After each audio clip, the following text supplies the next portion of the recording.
Transformers as a franchise is an iterative and evolving entity. Like its titular alien robots, it reinvents itself into every new generation, half generation, 30 seconds. It's one of the core facet appeals of the series, even. No matter who you are, there's a continuity that's going to appeal to your very specific tastes in fiction. The way it portrays its characters is like this too. Whenever Transformers does something new with anyone in its cast, doubtless that new thing will in some way influence future iterations of that character. Bumblebee's broken voxcoder, for example, has been a reoccurring, though optional, staple of his character ever since the first Bayverse movie. Megatron the Corruptor Revolutionary has been a major facet of his post-IDW incarnations, right up to the still-in-theaters Transformers 1.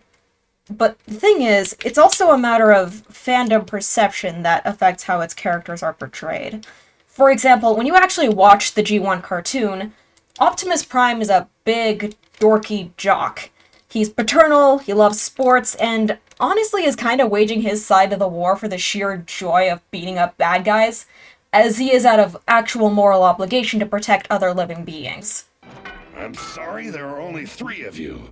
Clobbering less than 4 Decepticons at a time is boring. But ever since the G1 film, Optimus is understood by the fandom to be just a standard action hero, and subsequently at least half of his portrayals, especially those that bring back Peter Cullen, are exactly that, with little, if any, depth to the matter.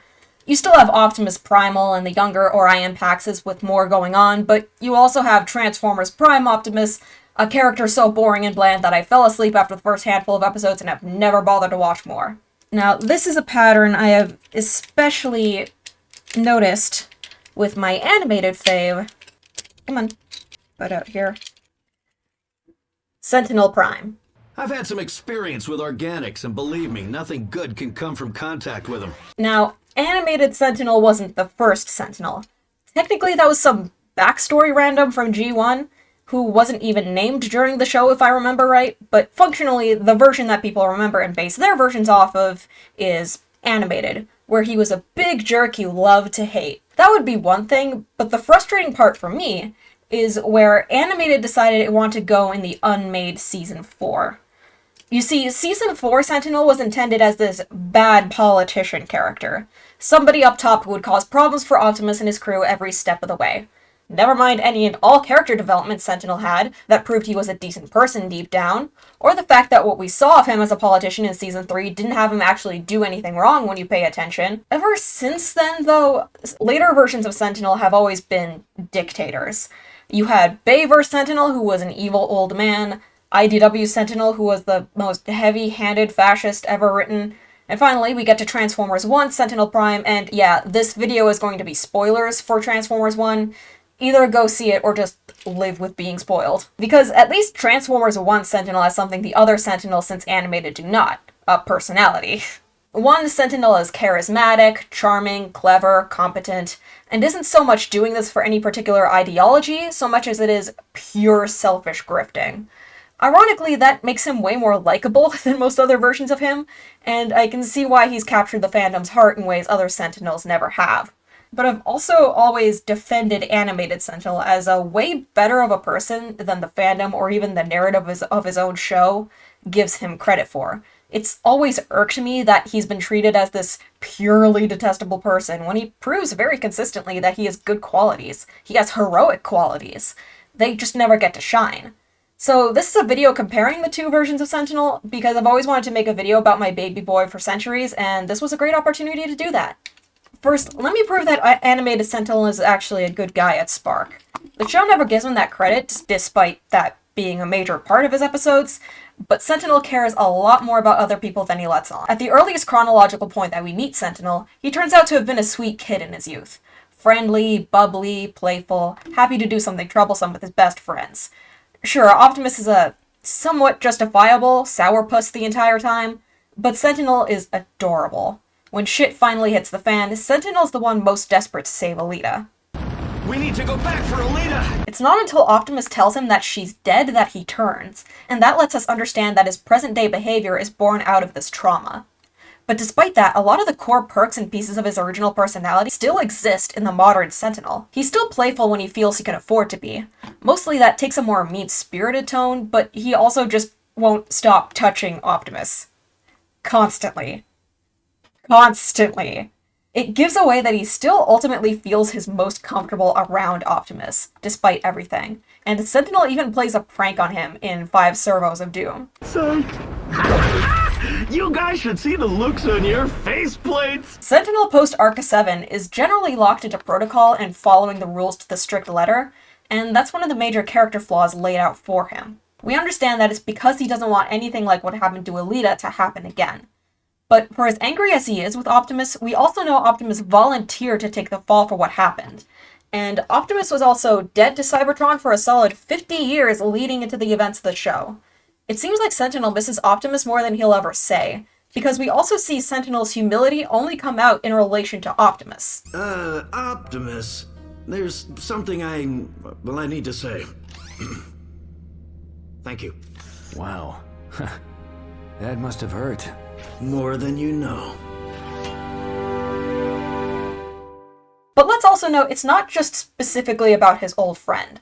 Sentinel genuinely puts his life on the line multiple times for other people, including those he'll swear to Kaon and back that he doesn't like. We see him, somebody that has never even seen a Decepticon before, accept the plan to take a hail of gunfire from Starscream so that nobody else has to. How long do you think you can keep this up, Autobot? When Blitzwing has his guns to Sentinel's head and threatens his life to force Optimus and the Jet Twins to surrender, Sentinel tells them no. In that case, surrender, or I will blast your leader to bits. No! Do not surrender! That is a direct order! Sentinel is invested in figuring out what happened to Ultra Magnus, and that's why he even bothers to chase down Wasp. Wasp knows something about that attack on Ultra Magnus. I'm sure of it. And it's his main argument towards firing on Megatron when he argues with the Council about that in This Is Why I Hate Machines. You named me Acting Magnus to make the tough decisions. Do you want to go down in history as the bots that let Megatron get away? Don't we owe this to Ultra Magnus? Even that stupid, awful script for Season 4's character-assassinating opening 3-parter, Sentinel knowingly locks himself in a prison full of armed Decepticons for the sake of not letting them escape, even if that means he will very certainly die there. As warning lights flash and warning klaxons sound, Sentinel warns the Decepticons that they may have escaped their cells, but they'll never escape Trypticon Prison. He just triggered the automated lockdown. The whole complex, the whole city of Kaon, in fact, is sealed with a defense shield. Nothing can leave. God, imagine if the animated showrunners actually treated Sentinel like a character and not a punching bag. But this fact that Sentinel is so legitimately willing to put his life on the line, or even sacrifice himself outright, is incredibly telling to me. And that's where I need to make the comparison to his Transformers 1 counterpart.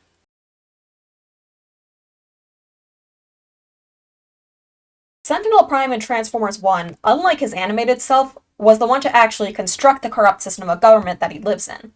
In fact, unlike animated Sentinel, who was still opposed by both rebellious main characters and the Council, one Sentinel has full control over everything in Iacon. The lower castes he developed trust him, unaware that he's the reason they're cogless. Where animated Sentinel hides his true feelings that he cares, one Sentinel hides the truth that he doesn't. More importantly, though, one Sentinel betrayed the Primes and sold out his people to the Quintessons because he wanted power and authority. He wanted those things for his own sake. He wanted to live like a king, he wanted to be worshipped and adored, and there's no sense that he gave a scrap about the war with the Quintessons beyond his opportunity to betray the Primes. He's a coward through and through. As soon as he's no longer able to defend himself, he tries to offer to share his power with D16 to talk him down. That, to me, makes the difference. Because if animated Sentinel cared about being Magnus for the same reasons, why would he tell Optimus not to surrender when that refusal would mean getting his head blown off? Why would Sentinel try to avenge Ultra Magnus, someone who used his authority over him to manipulate and restrict him? And why would Sentinel not be an opportunist just like his one counterpart and murder the entire council as soon as Shockwave reveals his existence? This is why I pointed out Sentinel's better qualities when they came out around Optimus, because these are the moments where Sentinel is his most honest about his feelings. He thanks Optimus for helping him in Return of the Headmaster, and he has this moment where he stumbles when Optimus says he got his idea to trick the Decepticons in Decepticon Air from Sentinel.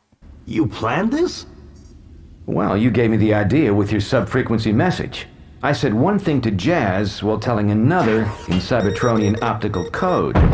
This, to me, relays the truth about animated Sentinel's quest for power, and it's not about being selfish, despite how selfish he can be in pursuit of it. His biggest regret in his life was failing to save Alita 1. It's a regret he's never moved on from, and maybe never will, now that he's learned what became of her. Every time he wants to protect someone or save someone, he fails. And often that failure is because someone who has authority over him, whether in the moment or in rank, has chosen to ignore his wishes. That things turn out alright in spite of this is more than humiliating, it's painful. Because what if next time they don't? What if we get another Alita 1? Another Ultra Magnus? Another Optimus? If Sentinel cared about being top bot just to be top bot, he wouldn't be willing to throw his life away. He wants to be top bot because if he can get there, nobody has the right to tell him what to do. If he can be in charge, he can change the rules about what he thinks is best and what he thinks will be right for everyone. If he becomes Magnus, no one can ever tell him who he can and cannot save ever again. Yes, this thought process has a lot of flaws. I don't think Sentinels really thought his goals through. He's a dumb jock, we know this. But the point is that he is very genuine about being a hero. After all, this is part of him down to his alt mode. Get your meowy hands in there. Get that over your fat butt. There we go. A snowplow, a service vehicle. It's big and blunt and elegant, but it does important work, and it's the reason I don't have to swim in frozen wet shit half the year. Compared to Transformers 1 Sentinel, who transforms into, fuck if I know, probably some kind of jet, but the fact that he doesn't transform into an alt mode on screen is in itself really telling, right? A vehicle, whether it's a truck, a tank, or a jet, serves a purpose to other people. Transformers 1 Sentinel is in this for himself. He won't transform for anyone. He won't change for anyone. Someday I'll probably make a longer video explaining why Animated Sentinel has done nothing wrong in his life ever, but for now I just wanted to get this idea across, that there's more to him than meets the eye. He cares, he wants to protect others. He still cares about his friends. He's just Sentinel Prime. You know, Optimus, there's still space for you on the Elite Guard. The one I have to vacate when I, take over for Ultra Magnus. Thanks, Sentinel. But I still have work to do on Earth. Anyway, just wanted to get a shorter script out there for the sake of not letting this channel collect too much dust. So, I'm Jay on Channel 3. Thanks for playing.